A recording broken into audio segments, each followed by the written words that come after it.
बहुजन समाज में जन्मे उन सभी संत महान पुरुषों को, गुरुओं को नमन करते हुए जिन्होंने समय समय पर हम आप लोगों की बेहतरी के लिए कार्य किए।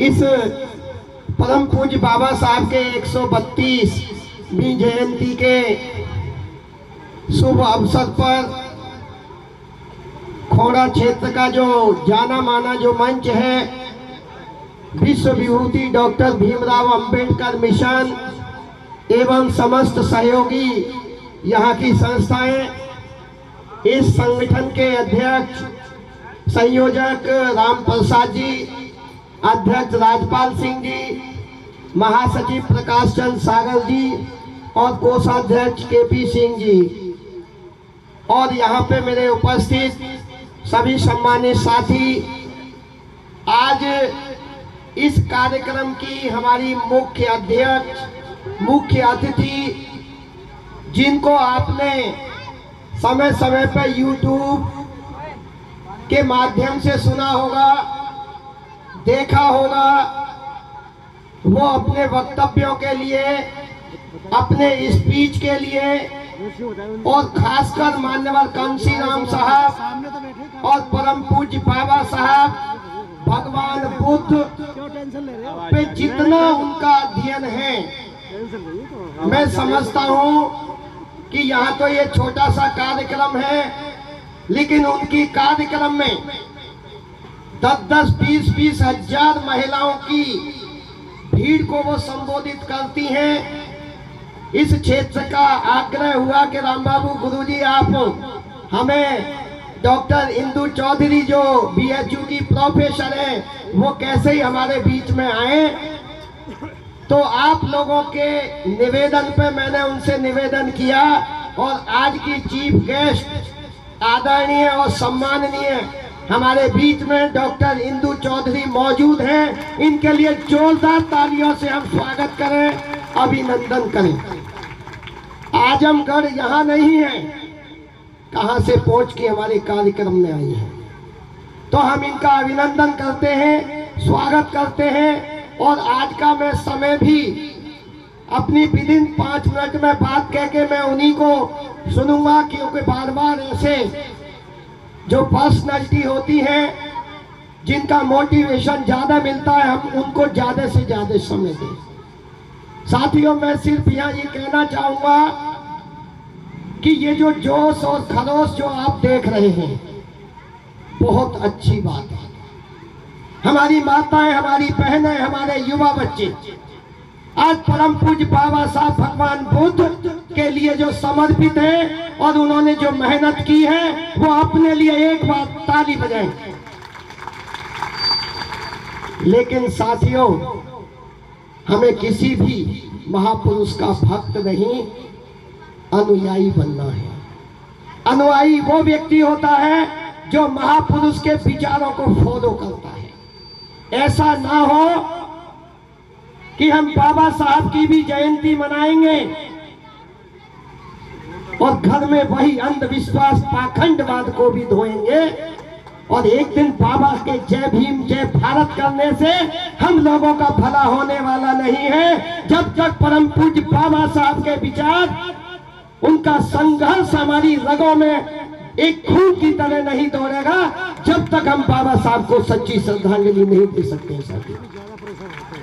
मैं विभिन्न मंचों से बोलता हूं कि हुए इस जमाने में बहुत बादशाह, पर बादशाहों के बादशाह मेरे बाबा साहब थे। हुए इस जमाने में बहुत बादशाह, पर बादशाहों के बादशाह मेरे बाबा साहब थे।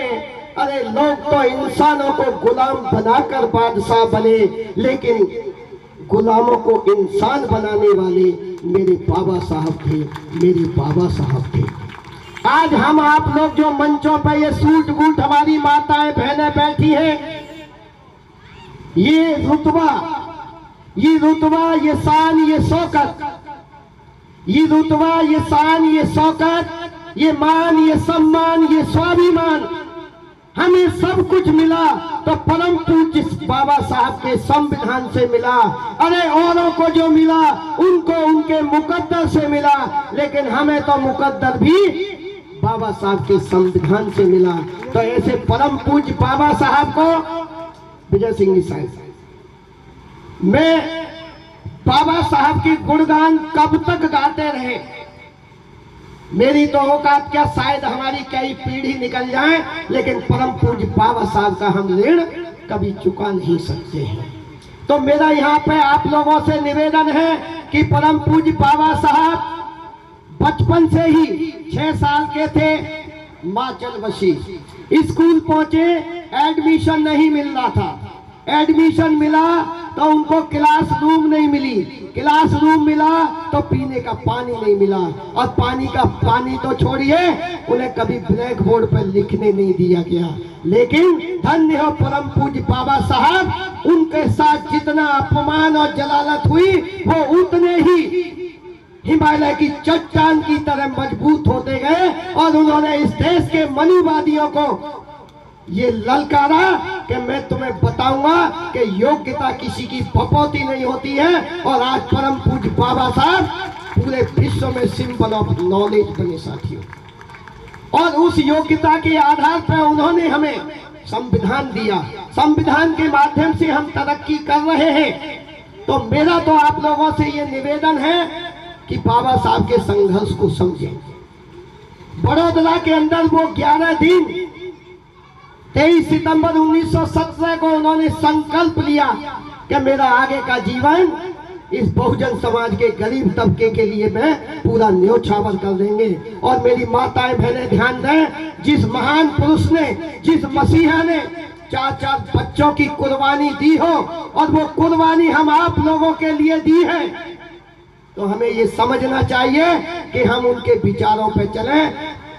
सच्ची श्रद्धांजलि और पुष्पांजलि तभी होगी कि हमारे घरों में हर संस्कार, कोई भी आचार विचार, संस्कार, ब्याह, शादी, विवाह, बच्चे का जन्मदिन, कोई भी कार्यक्रम हो, तो जब बाबा साहब ने 14 अक्टूबर 1956 को हमें एक रास्ता दे दिया, बुद्धिज्म, लेकिन हम बाबा साहब का गुणगान करते हैं, और जब ब्याह शादी संस्कार आते हैं तो फिर आप कहां चले जाते हो। इसका मतलब आपके मन से जो भय है, जो मानसिक गुलामी है, वो नहीं निकली है। और जब तक मानसिक गुलामी नहीं निकलेगी तब तक ऐसी जयंतियां मनाते रहे, खुशी की बात है। आज पूरा देश नहीं, पूरा विश्व बाबा साहब को नमन कर रहा है।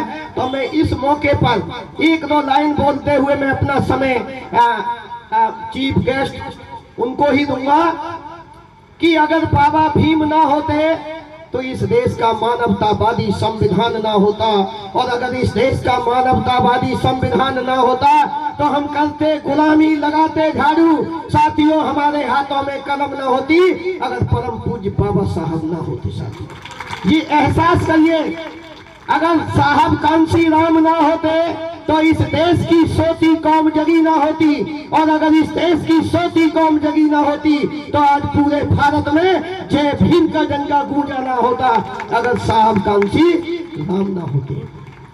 और साहब के संघर्ष के कारण ही जब साहब का सपना साकार हुआ तो उत्तर प्रदेश में 4 बार बहन जी सीएम बनी। साथी, जब मान्यवर साहब का सपना साकार हुआ तो उत्तर प्रदेश की सीएम 4 बार माननीय बहन जी बनी। तो हमारे बहुजन समाज में जन्मे संत महान पुरुषों का इतिहास, चाहे वो लखनऊ हो, चाहे वो नोएडा हो या दिल्ली हो, बहुजन समाज में जन्मे संत महान पुरुषों का इतिहास हुआ। इसलिए हमें हर बात को सोच समझ के चलना है कि अंबेडकर बात क्या है, बुद्धिस्ट कौन होते हैं। हमें एकजुट होके, चाहे हमारा सामाजिक, राजनीतिक, धार्मिक, इकोनॉमी, कोई भी फील्ड है, हम एकजुट होकर के चलें, संघर्ष करें, तभी परम पूज्य बाबा साहब के सपनों का साकार होगा। लास्ट में एक लाइन बाबा साहब के लिए पढ़ते हुए, बहुत पुरानी है, कि दुनिया के महापुरुषों में विद्वान थे अंबेडकर, दुनिया के महापुरुषों में विद्वान थे अंबेडकर, इस देश के शोषित पीड़ित गरीबों के सम्मान थे अंबेडकर।